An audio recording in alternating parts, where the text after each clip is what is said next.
রমজানের প্রথম দিন। আকাশে সূর্য একটু একটু করে উপরে উঠেছে। স্বামীর খুব উৎসাহের সঙ্গে সেহরি খায় এবং প্রতিজ্ঞা করে আজ সে পুরো রোজা রাখবে। তার চোখে এক ধরনের উচ্ছ্বাস, মনে এক অদ্ভুত আনন্দ। কিন্তু দুপুরের দিকেই ক্লান্ত হয়ে যায়। গরম বাতাস শরীর ছুঁয়ে যাচ্ছে। রোদের তীব্রতা তাকে আরো অবসন্ন করে তুলছে। সে বারবার পানি খাওয়ার কথা ভাবছে, কিন্তু মায়ের কঠিন কথাগুলো তার মনে পড়ছে। মা, আমি আর পাচ্ছি না। এত গরম, তৃষ্ণায় গলা শুকিয়ে যাচ্ছে। একটু পানি খেলে কি হবে? আর রান্নাঘরে ইফতারের জন্য কিছু প্রস্তুতি নিচ্ছিলেন। স্বামীরের কথায় তিনি থামলেন, কিন্তু মুখে কোনো কঠোরতা নেই, বরং এক ধরনের স্নেহমাখা হাসি ফুটে উঠল তার ঠোঁটে। বাবা, রমজান ধৈর্যের মাস। একটু চেষ্টা করো। সন্ধ্যায় তো ইফতার আছে। আলী তো খেয়ে নিচ্ছে, আমি কেন কষ্ট করব? তার মা শুধু হাসলেন, কোনো কথা বললেন না। কিন্তু সেই হাসির মধ্যে যেন অনেক কিছু লুকিয়ে আছে। স্বামীর মনে খটকা লাগলো, মা কিছু বলছেন না কেন? সে কি কিছু বলতে চান কিন্তু বলছেন না? এমন সময় তার ছোট বোন সালমা পাশে এসে দাঁড়ায়। সে মাত্র 10 বছরের, কিন্তু মুখে এক ধরনের দৃঢ় সংকল্প। সে কৌতূহলী চোখে তাকিয়ে বলল।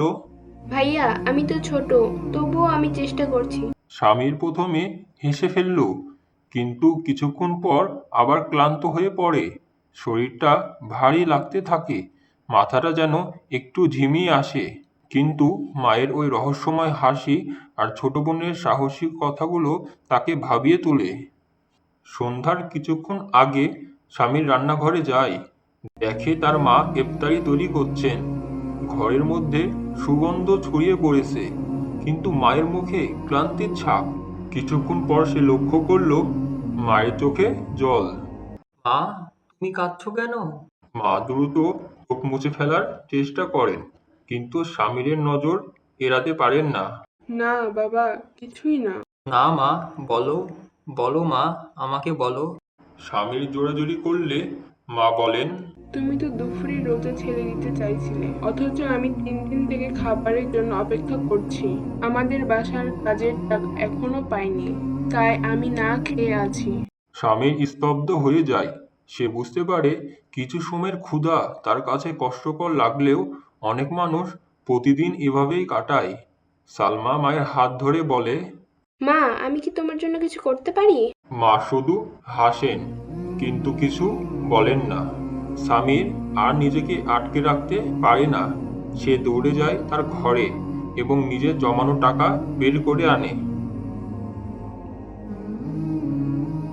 মা, এটা তোমার জন্য। তুমি এবার ভালো খাবার খাবে। মা ছেলের মুখের দিকে তাকিয়ে থাকেন, চোখে আনন্দের অশ্রু ঝরে পড়ে। মা, এবার তুমি আমাদের সঙ্গে বসে ইফতার করো। মায়ের চোখ আবারও ভিজে ওঠে, তবে এটা দুঃখের নয়, বরং আনন্দের অশ্রু। তিনি সন্তানদের মাথায় হাত বুলিয়ে দেন।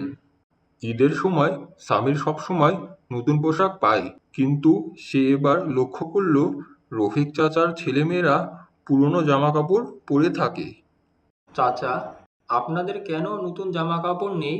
বাবা, সারা বছর খাবারের চিন্তায় থাকি। ঈদের নতুন জামার কথা ভাবার সময়ই পাই না। সামির কিছুক্ষণ স্তব্ধ হয়ে যায়।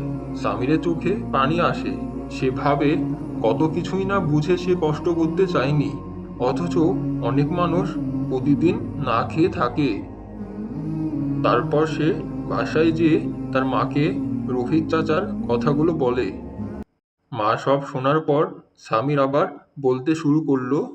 মা, আমরা কি কিছু করতে পারি? মা হেসে বলেন। তোমরা যদি সত্যি কিছু করতে চাও, তবে তাদের পাশে দাঁড়াও। রমজান শুধু নিজের জন্য নয়, বরং অন্যদের সাহায্য করারও মাস। এই গল্প আমাদের শেখায় রমজান শুধু রোজা রাখার জন্য নয়, বরং ধৈর্য শেখার মাস। আমাদের উচিত গরিবদের কষ্ট বোঝা এবং তাদের সাহায্য করা। আমরা যদি নিজের পরিবার ও সমাজের প্রতি দায়িত্ববান হই, তবে রমজানের প্রকৃত শিক্ষা আমাদের জীবনে সফল আনবে। এই ছিল আমাদের আজকের গল্পটি। গল্পটি ভালো লাগলে লাইক কমেন্ট শেয়ার করার অনুরোধ রইল।